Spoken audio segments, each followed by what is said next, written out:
نماز کے بعد درود شریف پڑھنا۔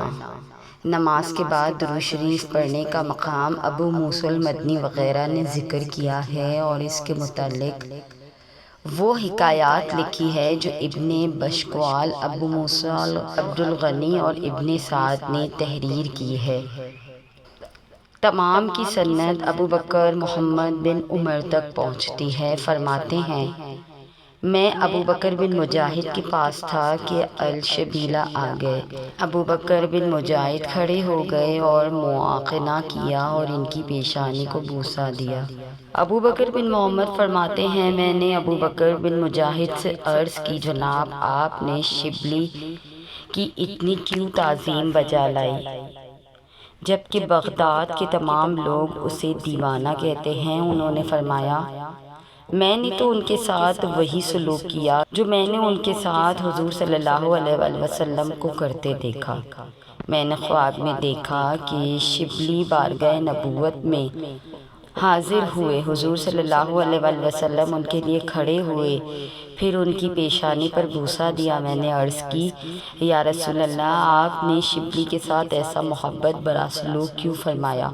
حضور صلی اللہ علیہ وآلہ وسلم نے ارشاد فرمایا، یہ اس لیے کہ یہ ہر نماز کے بعد لقد جاءکم رسول من انفسکم کی آیت پڑھتا ہے، پھر مجھ پر درود بھیجتا ہے۔ ایک روایت میں یہ الفاظ ہیں، انہ لا یصلی صلاۃ فریضۃ الا ویقرأ لقد جاءکم رسول من انفسکم وَيَقُولُ ثَلَاثَ مَرَّاتٍ صلی اللہ علیہ یا محمد صلی اللہ علیہ یا محمد صلی اللہ علیہ یا محمد۔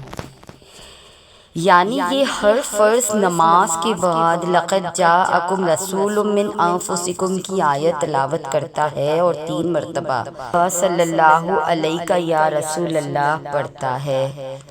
جمعہ کے دن قبولیت کی دعاؤں کی گھڑی رسول اللہ صلی اللہ علیہ وآلہ وسلم نے جمعے کا ذکر کرتے ہوئے فرمایا، جمعے میں ایک ایسی گھڑی ہے کہ کوئی بھی مسلمان بندہ نماز پڑھ رہا ہو یا کھڑا دعا کر رہا ہو اور اللہ تعالیٰ سے کچھ مانگ رہا ہو، مگر یہ کہ اللہ تعالیٰ اسے وہ ضرور عطا فرماتے ہیں۔ اور آپ صلی اللہ علیہ وآلہ وسلم نے اپنے ہاتھ کے اشارے سے کہا کہ وہ گھڑی بہت چھوٹی اور مختصر ہے۔ شیخ ابن بازاور ابن اسیمیم رحمۃ اللہ علیہ فرماتے ہیں، اس گھڑی کے متعلق مختلف اقوال میں سے 2 زیادہ قوی ہیں۔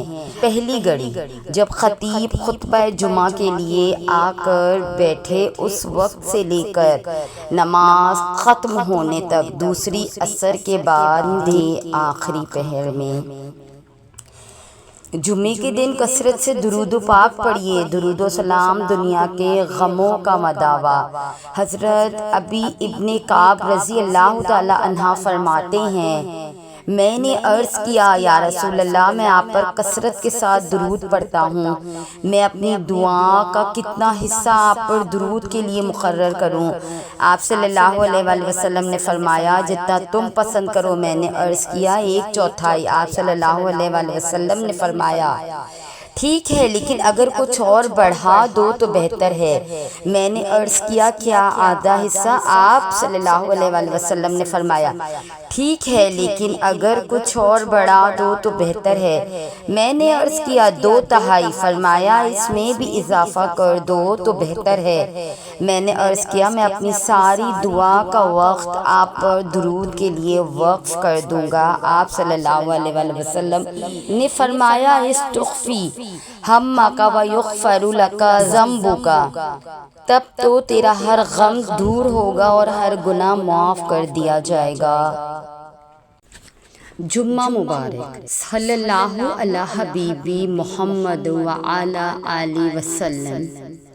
درود شریف وہ عمل ہے جس کو پڑھنے والا رسول اللہ صلی اللہ علیہ وآلہ وسلم کی نگاہ کرم میں رہتا ہے۔